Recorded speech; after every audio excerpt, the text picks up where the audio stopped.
One question is, do we have dream? Yeah, let's start with that. If you have dream, you work towards it. Here we don't have dream. Individually we have dream, but as a nation we do not have dream, because we have some biotic diagnostic that makes us different from one another, especially the cultural setting, the ethnocentrism of different people, different idea, geopolitical groups, regions, ideas has already given us a segregation. So we do not have a national dream. Whoever says there is a national dream is a joker. For over 24 years now, it's so difficult that one government could not even build refinery.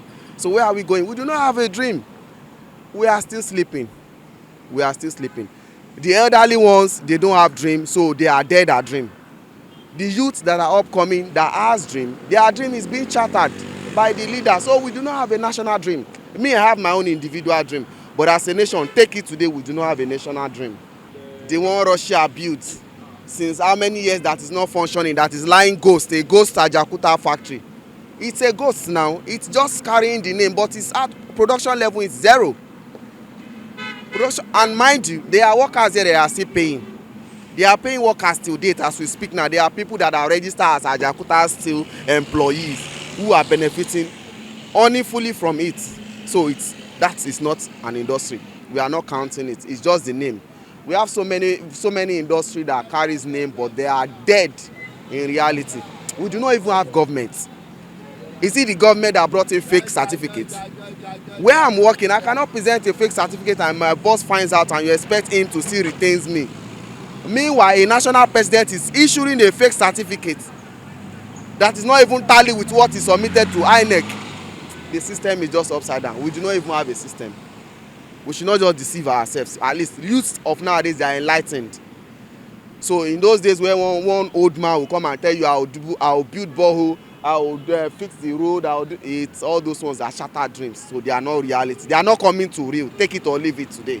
For Empower program, I will give 20% recommendation kudos to previous administration, which was Muhammadu Buhari, former. During his own regime, there were people that benefited 110,000% from that Empower. Because if I'm to submit list or the way they are doing it, though I didn't enroll, but I know those that enrolled for it. Some of my secondary school classmates who were not gainfully employed, some of them were able to benefit from it. But bet you, bring that 30,000 naira to the market or whatever token they are paying there, bring it to the market and see what that 30,000 naira will be able to cover. Now, another government has ushered in new administration. They will not benefit from it. They have to scrap it and scratch it. Because I have my idea. As I said, no national dream. I still go back to my points. Individual dreams. I have my idea of becoming what I want to become. But if Empower seems to be my obstacle, what will I do? I will scrap it out because I'm not benefiting from it. There is no how it will not collapse. They only did it to look for a channel, an avenue to answer some queries from the youth and to be able to function as a government, supposedly, which they did not function. Now with the 30,000 naira, you increase fuel price, fine. You give them national Empower scheme to manage and to put up. But that money wasn't enough. But still, it was still something to those that were benefiting from it. Now, a blockhead administration has ushered in a new technology of scrapping it out. So what now becomes the fate of those that were employed? Look at the statistic of unemployment about 4 months ago. Now, compared to now that the Empower is now scrapped, what will happen? I don't even know if people are taking note of all these things. They don't even listen. They don't have ears. They don't listen. Their dream is how to destroy Nigeria, which already Nigeria is even divided, except we want to deceive ourselves. The industrialization is being owned and controlled by the Easterners, the Igbos. So we should be thanking the Igbos. The educational sector is being grounded, is being owned and controlled by the Westerners, which is the Yorubas. Now the oil resources is going to the south. That is what is feeding Nigeria. The agriculture, most of the Yorubas, they have sold their land to estates. You hear so estates, buy so estates. No more, they are not into farming anymore. It's the Hausa that is supplying us all this. So Nigeria is already divided. This country will have majority of our youths loitering around, seeking for what to do. Most of them are graduates who graduated junking number of years looking for a way to survive. So for me, I'm an economist by training. I believe in entrepreneurship. I believe that one of the best approach is to empower small and medium scale industries. That way they create employment. Other than men and women who are graduates seeking for white-collar jobs, a place. Because the economy is already jam-packed. The employees are stocked already, right? So there are no more jobs on ground for youths who are coming out from universities and colleges of education. So the better option is for us to model out an approach where these youths will be empowered for their own creativity. Majority of these graduates are creative enough, but they lack the fund, they lack the resources, they lack the enabling environment to carry out their desired career paths.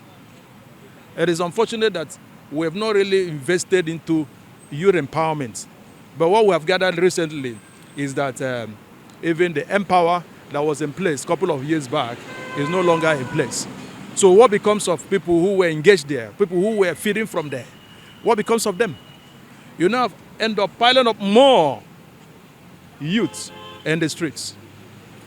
Where the politicians, where the ones that have made money already, kept getting rich, kept personalizing this economy. So please, if there is any format the government can come up with, that will be a better approach. It will be a right step in the right direction. Well, it depends on our hands. The government have a lot to contribute, but it also depends on the citizen of the country. Because if government say yes, if the citizens say no, and then most of things cost with the citizen of the Nigeria. The Empower program that stopped, it doesn't go down well. The way they done it, the way they started it, it was wrong. Because it was distributed to the state to the local government. And most of the local government chairman, they gave it to their own people, not the majority, to their own political people. And how many people are doing politics? Consider with the people that are voting for them. So the one they done in the Shomolu local government about 2 months ago, it was sided by one side. It doesn't go round. They said they empower people with 50,000 and palliative of rice and this and that. It doesn't go round. So they just use that avenue to empower their people, because that is not what the federal government means. If the federal government want to do it now, they should come down to the grassroots by themselves. They have done it when it's not successful. How someone will be empowered for 6 months and not be paid, and someone kept their money into fixed accounts. And at the end of the day, they are paying stipend to them, and they are using money to build a house in Banana Island, Lekki Park View. First of all, they should. I'm okay with the banding, and after they will now go investigation before they renew the Empower program, because of many graduates outside without nothing. But this Empower, what I saw is that some are in the school that they employ in the school. After their 1 year, instead of them to let them go, they should absorb them as teachers, because we need more teachers in Nigeria. That's what I saw in the Empower's program.